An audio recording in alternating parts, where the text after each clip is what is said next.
of the guys. Proud of the way we fought. Proud of the way we competed. Had some opportunities early. Moved the ball up down the field and got a field goal block. That kind of changed the momentum. Kind of got the 12-man involved. And talked to the team yesterday about that. And we understand the games of that magnitude, special teams will be the difference. And we had a chance at that moment to set a statement, make a statement, and score against a top 20 team or a top tier defense. And then we move the ball down the field again and miss a field goal. So, two missed opportunities in the kicking game, I think, kind of set the tone for the outcome of the game. But again, the guys competed extremely hard, did a great job of not quitting, something that we challenged them on all week. And we're coming back this week to face a Alabama A&M team that's coming off a big win in their conference opener against Mississippi Valley. So they're going to be excited. It's their first home game of the year. And so we're going to have to come in ready to play. And had a very spirited practice yesterday. Was really excited to see the guys come out yesterday, full of life and energy after a loss. We have been in this situation in about 9 games. We won an 8-game winning streak, so kind of was a little concerned about how the guys would respond, but for the most part, I thought they did a great job of really coming out excited, ready to play. So I'm excited about the week, ready to get back to playing some football. And like I told you, the best way to get a nasty taste out of your mouth about losing is to prepare to win the next game. So guys have a great attitude, and I think we'll be ready to go. Coach, what's the physical health of your team coming out from A&M? How overall did you come out pretty well unscathed, moving back into the conference play now? For the most part, I think we did. A couple of nicks and bruises, as to be expected. But for the most part, everyone's relatively healthy. We got one guy in a walking boot right now, but he should be ready to go by Saturday just to kind of protect him a little bit. Got a couple of guys in some yellow jerseys just to keep the contact off of them while they heal up a little bit, so they're not banging and put stress on shoulders and knees and things of that nature that they might have got banged up a little bit. But coming out of a game like that, when you're playing an SEC caliber team, to come away with no one on the major injury report, that has to be a win for us. Overall, what would you obviously the score is a score. And I got a chance to watch you go in the rain today when I was watching the University of Houston game. So you're right, your kids never quit at all. I mean, they played all the way to the end of the game.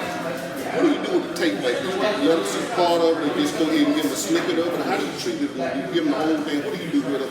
And then from the mental standpoint, how do they just, you mentioned how you had a good practice, but mentally, where are these guys right now? They just put this one behind them and can move forward? We tried to put it to bed as early as we could. The biggest thing that we drew from it was that there were some opportunities there. And so we had a cut-up of certain plays where, again, this is a top 20 team that we went up against. But there were some plays where it wasn't a top 20 team causing us not to execute, it was self-inflicted wounds. And so we showed them those clips, and we tried to make them understand that to be the championship caliber team that we aspire to be, we have to be better fundamentally. And we showed them those fundamental flaws so that we can continue to work on them and get better. But we try to, as quickly as we can, shift our focus to Alabama A&M. Because again, the 5 goals that we set out for ourselves at the beginning of the season, this game here happens to affect at least one of them. A&M game was not a goal of ours to win that game. Of course, we go to win every game, but 5 goals that we set for ourselves, winning the Texas A&M was never one of them. So winning the conference is though. And so in order to do that, of course, they went well against Alabama A&M. So we tried to shift our focus and our attention to the Bulldogs as quick as we can. So. Coach, I noticed, for me, I was looking at the interior line, Josiah Freeman in particular, going up against a future NFL ball player. Overall, how would you assess Freeman's play against the top caliber defensive line that he faced? And then your offensive line, you only gave up 2 sacks, and those were later in the game. So how do you grade your offensive line this year? Well, one thing, you try to take positives coming out of every game. And the one positive, other than the late sack that Trey took where he hit the ball and should have gotten rid of it, and then the safety where it was a botched snap, you could have said that we went against the SEC team and didn't give up a sack. So that would have been a positive thing for us. For the most part, those guys competed. Whenever you're going up against a guy with the caliber of Miles Garrett, you're going to press a little bit. And I thought a few times Josiah didn't trust his technique. He overset him a few times, let him beat him underneath.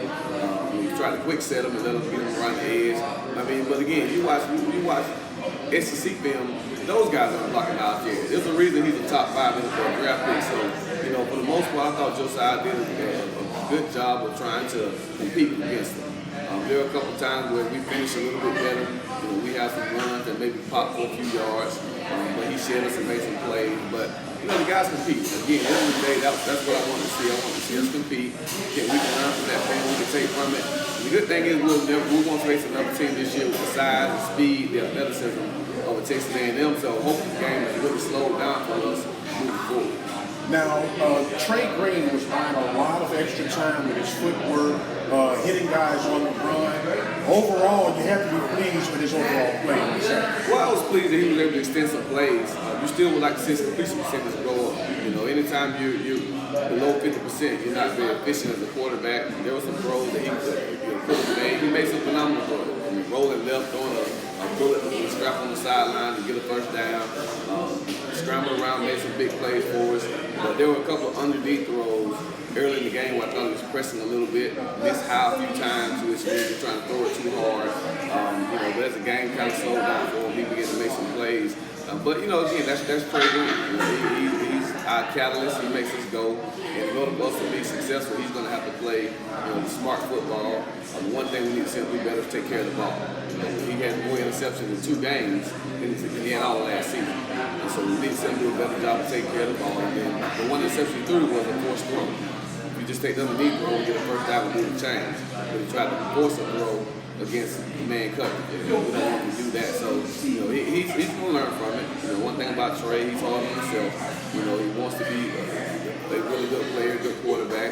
And he understands that in order for us to be successful, he has to take care of the ball, be a smart football player, and let the plays come to him. Instead of trying to make the plays, just let the plays come to him. Let's talk about the upcoming opponent. What do you have to do? Are you expecting another track meet again this year? Or could we sort of add about 15 to 20 points on the book? Could we take 20 points off the board this year? Well, the one thing I hope is that defensively that we are ready to play. Last year we played them, I think it was the 3rd game of the season, and we were still trying to figure ourselves out as far as our identity on defense. Well, that's no longer the case. We know who we are on defense. We're familiar with the scheme. Everyone is on the same page. Coach Street has done a phenomenal job of putting those guys in position to make plays. And so I don't expect the bust that we had last year. A lot of those big scores were busted plays. It wasn't them just executing at a high level. It was us busting assignments, not lining up in the right place, not getting the calls in and communicating. Well, we don't really have those issues anymore. So I expect us to be a lot more sound defensively. On the offensive side of the ball, it's going back to the fundamentals. I think for 2 games, we haven't done a great job of stressing fundamentals. Our tempo hasn't been great. Last week there was a reason for that. We didn't want to try to run a track meet with Texas A&M. We wanted to slow the game down. But even the first game, we didn't play at the tempo that we're capable of playing at. So we're going to do some more things this week to implement some tempo type things to get us to play faster. And if we can do that, execute, get lined up, play faster on offense, catch the ball, be big, smart with the football, protect it, I think that we'll be able to get back to our productive ways of scoring points and getting first down. You alluded to it earlier in your comments about the level of competition of A&M. You're going back to Alabama A&M now. How did you guys look at it and they say, yeah, we want to field with these guys in Kyle Field? But you sort of have to come back and say, yeah, you competed with these guys, and it's not because everybody has players.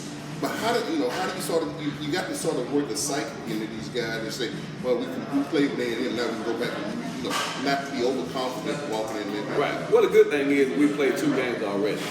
Texas A&M wasn't the first game of the season, so it's not like that's the only thing they have to gauge themselves off of. We played Texas Southern, which is another conference game, so we're used to SWAC speed.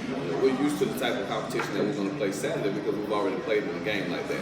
So we have a barometer of what it's going to be like. The A&M game really for us just gives us a we won't face this type of speed again. So especially you had to play last Saturday, the games will really be able to slow down for you now because you saw guys that were going to be NFL players running all over the field. And so that's the one thing to take away from that. But the fact that we played Texas Southern the first game, I think gives us a better understanding of what type of speed we'll see on Saturday because across the league, we got some good players across the league, but for the most part, I think everyone is similar as far as the talent level. Do it, Jim? Sound good. Thank you very much.